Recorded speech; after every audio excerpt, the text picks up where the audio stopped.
이 스펙이 1억 2천만원대 가격으로 판매를 하는 건 저는 긍정적으로 생각합니다. 몸을 딱 잡아주는 느낌도 정말 좋은데, 이런 부분은 럭셔리 브랜드라는 이름값에 비해 아쉬운 부분인 것 같아요. 전 세계에 흩어져 있는 자동차 브랜드들 중에서 전동화에 대한 기대보단 걱정이 앞서는 메이커들이 몇 개 있습니다. 그 브랜드들의 특징은 크게 두 가지로 나뉘는 것 같습니다. 하나는 가벼움이 중요했던 순수 스포츠카를 만들던 브랜드들이고요. 두 번째는 내연기관, 그 엔진 자체의 매력이 넘쳐나는 브랜드라고 생각합니다. 오늘 타고 있는 마세라티는 이 두 번째 항목에 해당되는 브랜드입니다. 마세라티 하면 배기음이다 라는 공식이 항상 성립해왔던 브랜드죠. 저도 개인적으로 20살쯤에 명동 한복판을 쩌렁쩌렁하게 울리면서 지나갔던 그랑 카브리오를 잊지 못할 정도로 마세라티의 배기음은 하나의 상징이었죠. 그런데 제가 오늘 타고 있는 마세라티는 엔진이 없습니다.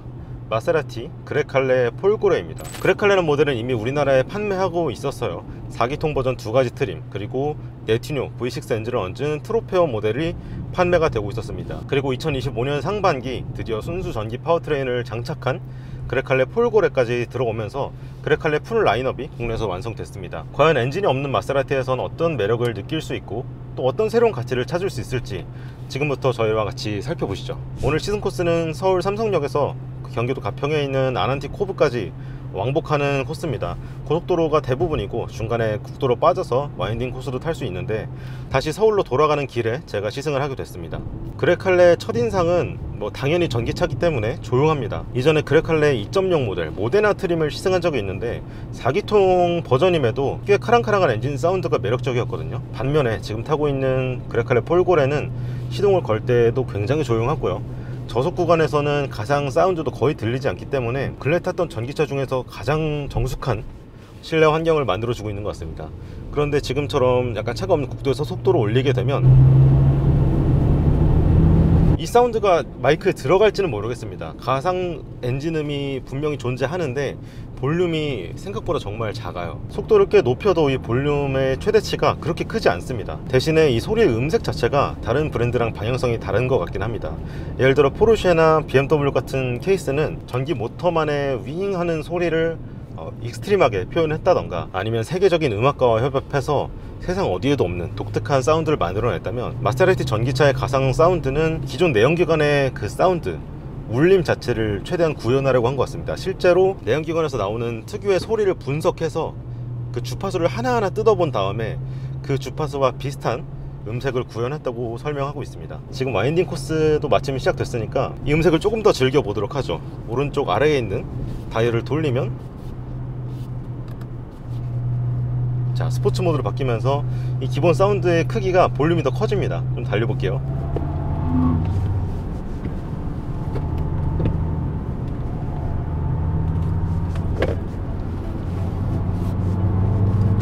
소리는 좀 아쉽다. 사운드의 크기가 아무리 가속 페달을 끝까지 밟아도 별로 커지지 않습니다. 아주 자극적인 사운드를 만들어주는 않네요. 자, 이 사운드는 잠깐 제쳐두고 코너링 성능에, 퍼포먼스에 집중해 보도록 할게요. 2년 전에 그레칼레 모데나를 시승할 때 이거 정말 재밌는 SUV다 라는 생각이 들었습니다. 코너링이 정말 날카로웠고요. 2.0 엔진이긴 했지만 이 차를 가지고 놀기에는 정말 괜찮은 출력을 냈습니다. 이 그레칼레 폴고레는 그레칼레 모든 라인업 중에 출력이 가장 강합니다.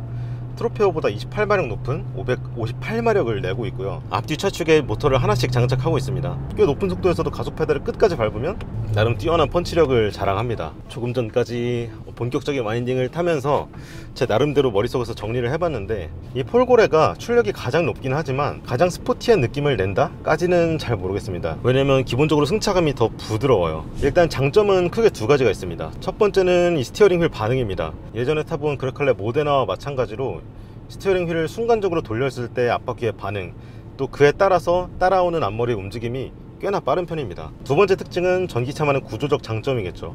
배터리가 아래쪽으로 쫙 걸려있고 앞머리에 하중이 그리 많이 걸려있지 않기 때문에 재빠른 스티어링 반응에 한층 더 힘을 보태주는 느낌입니다. 그런데 내리막 와인딩을 달릴 때는 어쩔 수 없는 단점이 드러나죠. 그레칼레 폴고레가 보기보다 꽤 무겁습니다. 공차 중량이 2480kg이에요 V6 버전인 트로페어가 2080kg이니까 정확히 이 차가 400kg이나 더 무겁습니다. 그 무게감이 평지나 언덕길에서는 별로 드러나지 않는데 내리막에서 제동을 하면서 코너링을 돌 때쯤 이래봬도 은근히 무거운 차다라는 걸 느낄 수가 있습니다. 배터리 용량이 105kWh나 돼요. 꽤나 큰 배터리가 이 차에 들어있기 때문에 어쩔 수 없이 이 무게감을 완벽히 지원하지는 못한 것 같습니다. 출력은 진짜 미쳤습니다. 40km에서 오, 곧장 휠스핀에 날 정도로 차를 밀어붙여 주고요. 에어 서스펜션이 기본으로 들어있습니다.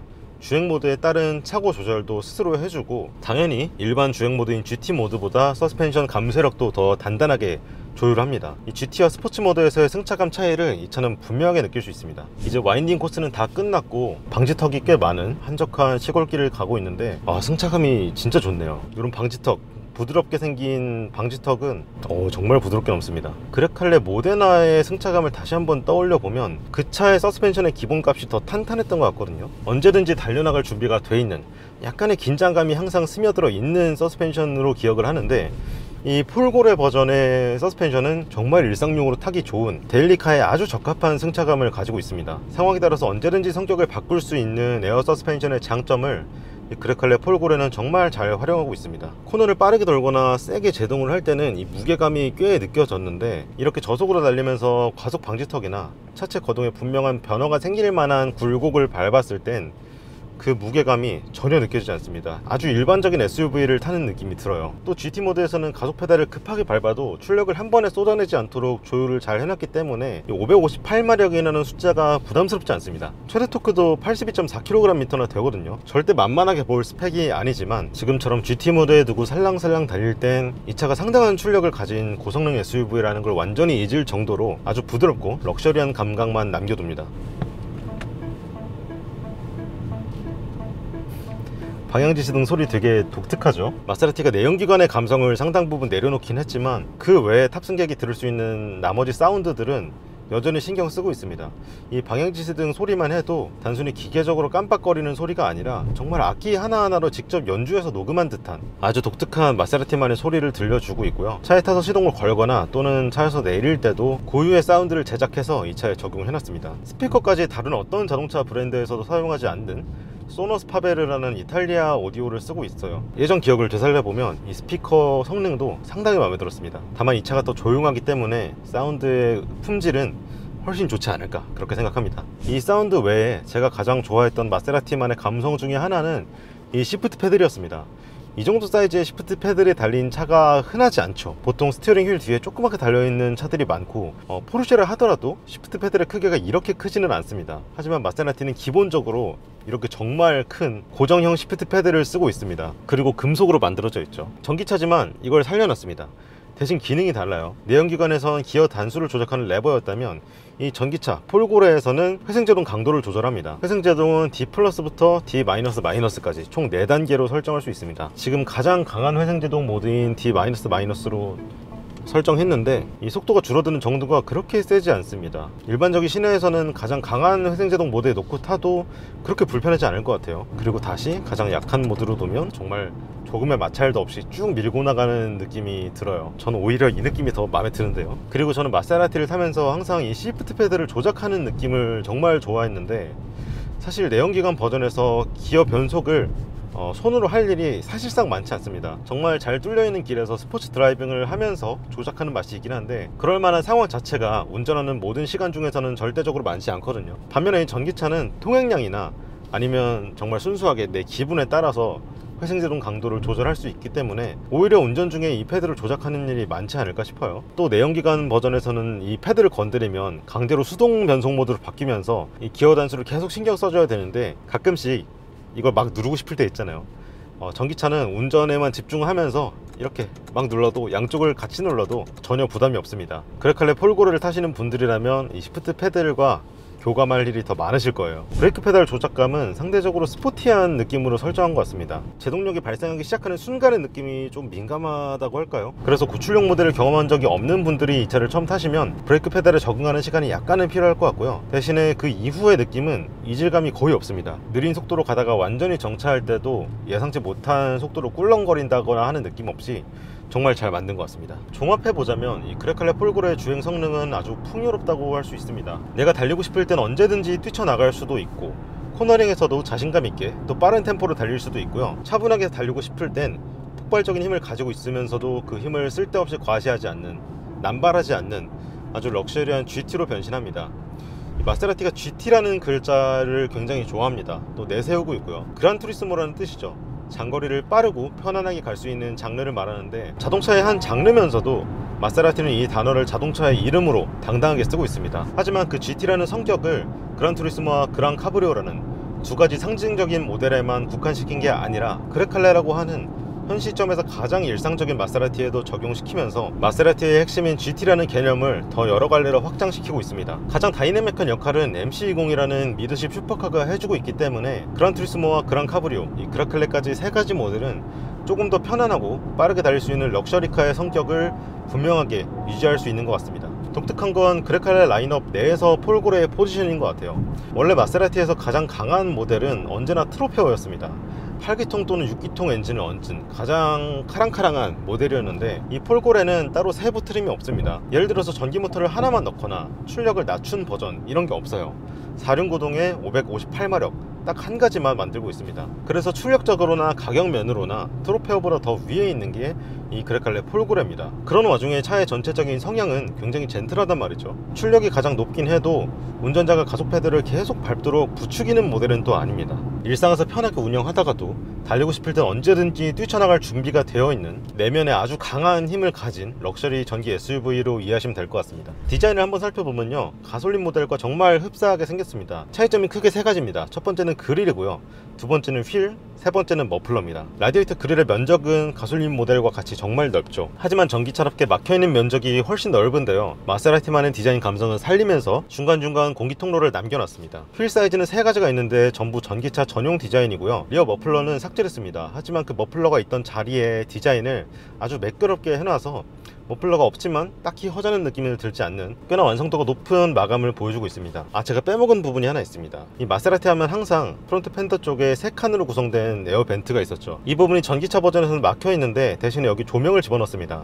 주행 중에 계속 켜지는지는 모르겠습니다. 제가 야간 시승을 한 게 아니라서. 대신 차의 문을 잠그거나 열 때 이 부분에 조명이 들어오거든요. 내연기관 모델의 벤트에 조명을 넣어도 이상할 건 없겠지만 전기차 버전이라서 이 부분에 조명이 들어오는 게 더 잘 어울리는 것 같기도 합니다. 그 다음은 제가 가장 좋아하는 포인트, 인테리어입니다. 저는 지금 시대 마세라티의 인테리어를 너무 좋아합니다. 구형 모델들과 비교해서도 정말 현대적이고 깔끔하게 바뀌기도 했지만 경쟁 모델들과 비교했을 때 확실히 감성이 살아난 것 같아요. 대표적으로는 포르쉐 마칸을 떠올릴 수 있을 것 같습니다. 마칸 일렉트릭 뿐만 아니라 대부분 포르쉐의 인테리어는 감성보다 이성으로 디자인한 차라고 생각합니다. 우리가 그 브랜드에 대한 이해도, 사전 지식이 충분히 있기 때문에 차 안에 탔을 때 와 하면서 운전하는 건 있지만, 단순히 그 디자인, 구조만 놓고 봤을 때 저는 예쁜 인테리어다 라고 생각한 적은 딱히 없거든요.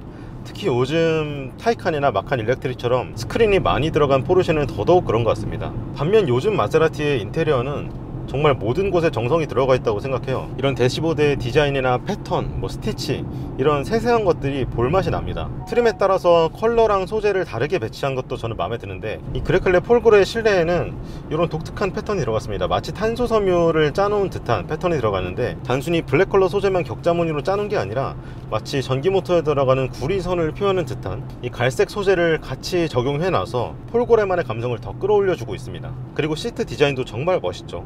직물이랑 가죽을 적절하게 섞어놨고요. 이 등판에 있는 패턴은 정말 어떤 브랜드에서도 볼 수 없었던 디자인인 것 같습니다. 몸을 딱 잡아주는 느낌도 정말 좋은데, 딱 한 가지 아쉬운 건 이 폴고레에는 통풍 시트가 들어가지 않습니다. 지금이 5월 말인데요, 다음 달부터는 이 차를 타기엔 조금 더울 수도 있겠다, 이런 생각이 드네요. 가운데 있는 디스플레이 패널도 실용적으로 정말 잘 배치했다고 생각하고요. 기어 셀렉터를 레버가 아니라 버튼식으로 넣어놓은 덕분에 이 주변부가 상당히 깔끔합니다. 중앙 디스플레이는 T맵이 기본적으로 들어가 있고요.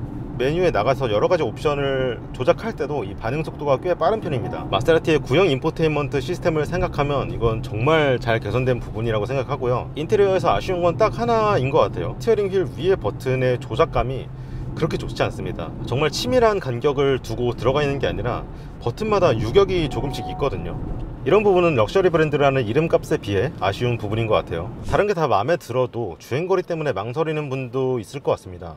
1회 충전 주행거리가 국내 인증 기준 333km입니다. 배터리 용량은 105kWh고요. 그 중에 실제로 사용하는 용량은 95kWh 정도 된다고 합니다. 1억 넘는 전기차의 주행거리가 300km대 초중반이다 라고 하면 매력이 반감될 수는 있겠으나 어지간한 전기차가 그렇듯이 그레칼레 폴고레도 그보다는 더 달릴 수 있습니다. 오늘 저희가 이 차를 처음 탔을 때 배터리가 96% 남아 있었고 잔여 주행거리는 391km였습니다. 그리고 상품 설명해 주신 분의 말에 따르면 400km 이상, 400km대 중반까지도 갈 수 있다 라고 얘기를 해 주시더라고요. 저도 솔직히 주행거리가 조금만 더 길었으면 어땠을까 하는 아쉬움은 있지만 이 차의 승차감과 퍼포먼스, 디자인, 이 모든 것을 따져 봤을 때 이 스펙이 1억 2천만 원대의 가격으로 판매를 하는 건 저는 긍정적으로 생각합니다. 물론 1억 2천만 원대가 정가는 아닙니다. 지금 프로모션 중인데 초기 출고량 80대 한정으로 1억 2천만 원대에 판매하고 있고요. 정가는 1억 5천만 원대라고 해요. 하지만 여러가지 조건과 취향만 맞으신다면 1억 5천만 원대 정가에 이 차를 구매하셔도 충분히 만족스럽게 사실 수 있을 것 같습니다. 평균 전비를 한번 볼까요? 지금 왕복으로는 118km를 달렸고 킬로와트시당 5.1km를 띄우고 있고요. 제가 달린 거리만 따져보면 62.4km 주행에 킬로와트시당 5.4km가 기록됐습니다. 이 정도면 퍼포먼스 대비 전비 자체는 괜찮게 나오는 것 같습니다. 자, 마세라티 그레칼레 폴고레 짧게 시승해봤습니다. 이전 마세라티들의 폭력적인 사운드는 사실 다른 브랜드로 대체하기 어려울 정도였죠. 지금의 마세라티를 바라볼 때는 관점을 약간 바꾸는 게 필요할 것 같습니다. 너무 사운드가 없어서 아쉽다라는 생각에만 매몰되어 있으면 오히려 지금의 마세라티가 가진 또 다른 매력을 찾지 못하고 넘어가 버릴 수도 있겠다, 이런 생각이 듭니다. 마지막으로 장점을 정리해보자면 사운드의 비중이 너무나 높았던 브랜드이기 때문에 적응하는 데는 꽤 많은 시간이 걸리겠지만 이전까지 마세라티에서는 보여줄 수 없었던 매력을 잔뜩 가지고 있는 차라는 건 부정할 수 없는 것 같습니다. 이 그레칼레는 지금 마세라티에게 굉장히 중요한 모델입니다. 마세라티가 2000년대 중반에 르반떼로 엄청난 성장을 이뤘죠. 전세계 판매량의 거의 절반이 르반떼였을 정도로 SUV를 통해서 큰 인기를 끌었던 브랜드가 마세라티입니다. 이제는 그레칼레가 그 역할을 해줘야 될 때가 됐습니다. 3가지 내연기관 트림을 선보인 데 이어서 이제 순수 전기차까지 출시하면서 라인업 확장을 마쳤는데 그레칼레를 통해서 얼마나 마세라티가 또 한 번 전성기를 맞게 될지 기대가 되고요. 전기차 제작을 이제 막 시작했기 때문에 느껴지는 아쉬움, 약간의 빈틈도 분명 있습니다. 하지만 지금은 마세라티가 설립된 이래로 가장 큰 그룹에 속해 있고 거대한 자본력을 등에 업고 있기 때문에 이후에 나올 마세라티 전기차들은 더더욱 완성도가 높아질 것으로 기대하고 있습니다. 그럼 그레칼레 폴고레 시승 영상은 여기서 마치고요. 저는 또 흥미로운 차와 함께 여러분께 인사드리겠습니다. 감사합니다.